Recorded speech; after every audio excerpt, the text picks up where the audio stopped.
যেদিন বিদেশ গেছি গান আব্বা, প্লেন থেকে নামার পরে কি হয়েছে জানেন? হইয়া দিছে তুমি কই থাকবা জানি না।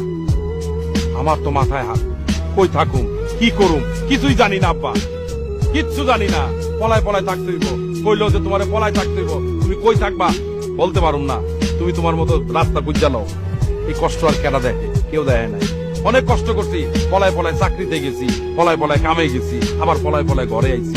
এক সিপাই শুয়ে থাকছি, এক কাইতে শুয়ে থাকছি, ছোট্ট একটা বাথরুম, লাইন ধরে দাঁড়ায় দিচ্ছি, কেউ দেখে না। সকালবেলা পান্তা ভাত খাইছি, একটা সময় রুটি একটা খেজুর খাই গেছি গা, কেউ দেখে না। আব্বা আসলে আপনারাই ঠিক বুঝছেন। এই যে আমাকে টাকায় মন্ত্রী মিনিস্টাররা চলে, মন্ত্রী মিনিস্টাররা কত কিছু বড় বড় কথা কয়। কোনদিন চিন্তা করছে এই আমরা প্রবাসীরা কি কষ্ট করি? কোনদিন চিন্তা করছে প্রবাসীর কষ্টটা? আমরা কোথায় থাকবো, কোথায় কি খাবো, কি পরবো, কেউ চিন্তা করে।